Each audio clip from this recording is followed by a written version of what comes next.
প্রথমে যে ছবিটা দেখলে সেটা থেকে বুঝেই গেছো আজকে কিন্তু তোমাদের কাছে নিয়ে এসেছি আমলকির মোরব্বা।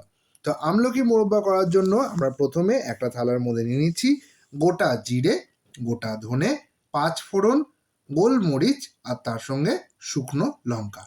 এই সব কটাকে আমরা কম আছে একটুখানি ভেজে নেবো কাঠখোলায়। আর এর মধ্যেই আমরা দিচ্ছি 1/2 চামচ মৌরি।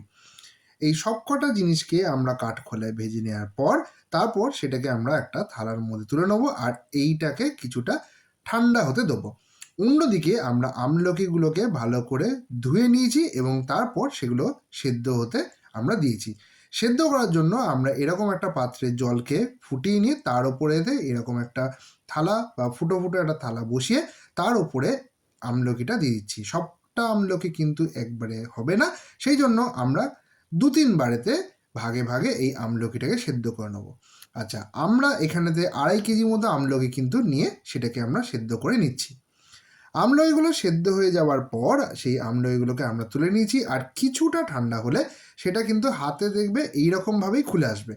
তারপর আমলকিগুলোকে আমরা ভালোভাবে কেটে নিয়েছি ছুরির মাধ্যমে বা বটি দিয়েও তোমরা কেটে নিতে পারো। এইগুলোকে এইভাবে কেটে নেওয়ার কারণ হচ্ছে একটাই, যাতে আমলকিগুলো কিছুটা আমাদের মুখে পড়ে, মানে আমলকির মোরব্বাটা যেন আমরা বুঝতে পারি যে কেমন খেতে লাগছে বা সেটা যেন আমাদের চোখে পড়ে।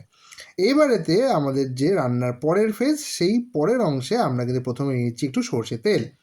সর্ষে তেলের মধ্যে 5 ফোড়ন, একটা শুকনো লঙ্কা আর অল্প একটু হিং, এইটা দিয়ে আমরা একটু নাড়াচাড়া করে নিচ্ছি। দিয়ে এরপরেই আমরা এর মধ্যে অ্যাড করে দিচ্ছি আমাদের বাকি যে আমলকি, মানে যেটাকে আমরা পেস্ট করে রেখেছিলাম সেই আমলকিটা।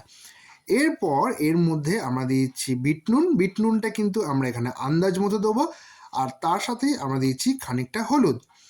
এরপরেতে যাতে কালারটা আমাদের ভালো আসে সেই জন্য আমরা কোনো ফুড কালার ইউজ করিনি, এখানে আমরা দিয়েছি কাশ্মীরি লঙ্কা গুঁড়ো বা কাশ্মীরি মির্চ দিয়ে খুব ভালোভাবে আমরা এই পুরো মিশ্রণটাকে নাড়িয়ে চাড়িয়ে নিয়েছি এবং তারপর আমাদের বাকি যে গুড়টা ছিল সেই গুড়টা এখানে দিয়ে দিচ্ছি। তোমরা কিন্তু গুড়টা তোমরা যেরকম ধরনের মিষ্টি পছন্দ করো সেই রকম বেশি বা কম সেটা অ্যাডজাস্ট করে দিয়ে দিও। এই সাথে সাথে গুড়টা দেওয়ার পর আমরা ভালো করে এটা নাড়াচাড়া করে নেবো। আর এই সময়তে খেয়াল রেখো যে সেই ফ্লেমটা কিন্তু হাই ফ্লেমে থাকবে, কারণ তাহলেই আমাদের এই গুড়টা এখানেতে গলে যাবে এবং পুরো যে আমলকির পেস্ট তার সঙ্গে এটা ভালোভাবে মিশে যাবে।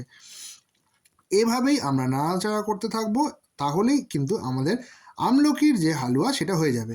আচ্ছা, এখানে একটা কথা বলে রাখি, আমাদের যেহেতু মিষ্টিটা একটু কম লেগেছিল সেই জন্য আমরা পরে আরও খানিকটা গুড় অ্যাড করেছিলাম। আমরা কিন্তু ফেসবুকেতে আছি, তোমরা সবাই জানো, তো আমাদেরকে অবশ্যই ফেসবুকেতে তোমরা ফলো করে নিও। তোমরা অনেকে আমাদের ভিডিও দেখছো বাট ফলো করতে হয়তো তোমরা ভুলে যাচ্ছ, তোমরা প্লিজ আমাদেরকে ফলো করে নিও ফেসবুকে।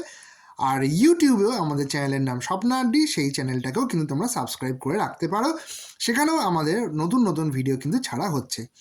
এরপরে যে টপিকে ফেরা যায়, তোমরা দেখেইছিলে প্রথমে আমরা একটা মশলা তৈরি করে রেখেছিলাম, সেই মশলাটার কিছুটা গেছিলো আমাদের আমলকির মোরব্বায় আর বাকি যে মশলাটা পড়ে রয়েছিল সেই মশলাটা কিন্তু আমরা এই আমলকির যে হালুয়া সেটাতে দিয়ে দিলাম। এইভাবে মশলাটা দেওয়ার পরেতে আমরা ভালোভাবে এটাকে নাড়াচাড়া করে নেবো, তাহলে যে গন্ধটা সেটাও খুব ভালো আসবে আর আমলকির এই যে হালুয়াটা সেটাও কিন্তু অনেক দিন তোমরা প্রিজার্ভ করে রাখতে পারবে। তোমরা যদি আমাকে জিজ্ঞেস করো তাহলে আমি বলবো আমার কিন্তু এই পার্সোনাল ফেভারিট হচ্ছে আমলকির যে হালুয়া সেটা। আচ্ছা, হালুয়া এটার কেন নাম দিয়েছি সেটা বুঝতেই পারছো, এটা টেক্সচারটা দেখে এটা কিন্তু অনেকটা হালুয়ার মতোই দেখতে। এটা যেহেতু এই সময়তে আঁচে বসানো তাই একটু লিকুইড লাগছে, বাট যখন এটা আমরা ঠান্ডা হতে দেবো তখন দেখবে কিন্তু অনেকটাই বসে গেছে। এইভাবে আমরা দেখব যখন থকথকে হয়ে এসছে তখন আমরা আঁচটা বন্ধ করে দিয়েছি, দিয়ে আমরা এরকমভাবে প্লেটে সার্ভ করে দিয়েছিলাম। তোমরা এটা যে কোনো পাত্রে তোমরা রাখতে পারো, দিয়ে তোমরা ফ্রিজে বা এমনিও এখন যে ঠান্ডা পড়েছে সেখানেও তোমরা কিন্তু প্রিজার্ভ করো। তোমরা অবশ্যই বলো আমাদের এই আমলকির হালুয়া কেমন লাগলো আর আমাদের শেয়ার আর